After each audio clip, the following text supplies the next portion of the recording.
We will be writing an equation from a word problem. So our word problem is excluding hydropower, U.S. power plants used renewable energy sources to generate 105 million megawatt hours of electricity in 2007. By 2012, the amount of electricity generated had increased to 219 million megawatt hours. Write a linear model that represents the number of megawatt hours generated by non-hydropower renewable energy sources as a function of the number of years since 2007. Use the model to predict the number of megawatt hours that will be generated in 2017. So there are two parts. A is to write the linear model. B is to predict in 2017.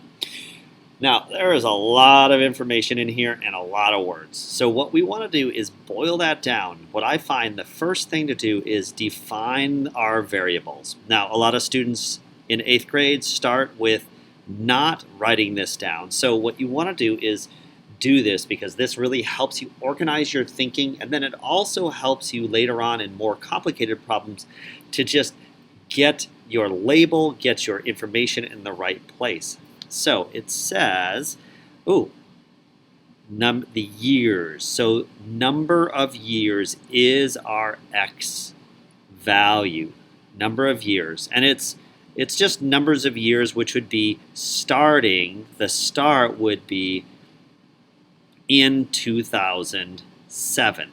So that would be our 0 year. If x is 0, that would be our y-intercept.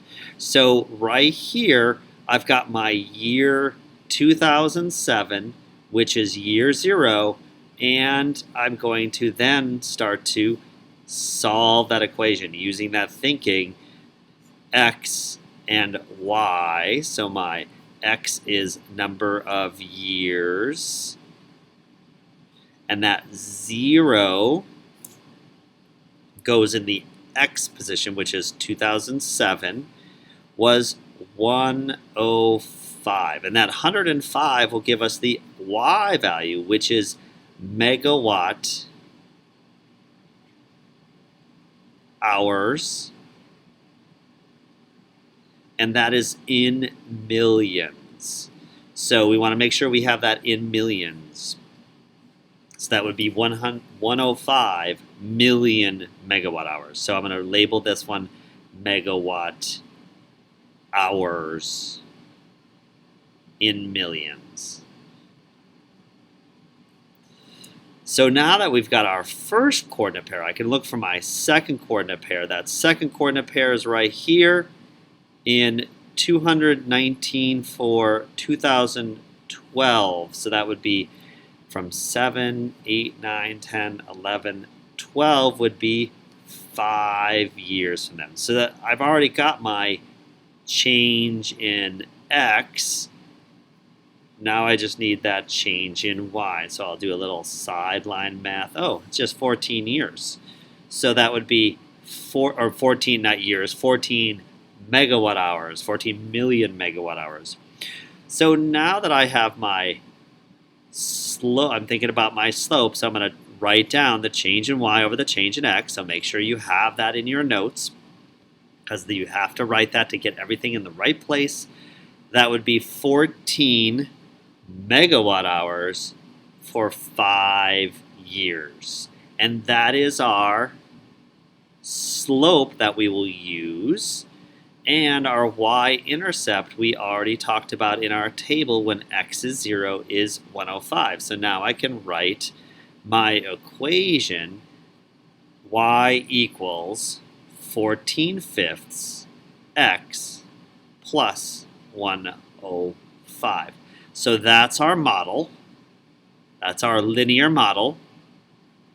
And now we need to use the model to predict the number of megawatts will be in 2017. That's our second part. So 2017 would be, it's 5 years after the 12, so that would be a plus 5. So I can actually just use my slope in my table to continue on to add 14, because when x goes up by 5, the y goes up by 14. So that would be 23 or 13, 20, 33. So 233. And remember, that's our y value. So y equals 233. And then we need our label, which is in the y, was million megawatt hours. And that, notice that I put it in red because all my labels are in red, which came from defining our variables at the very beginning.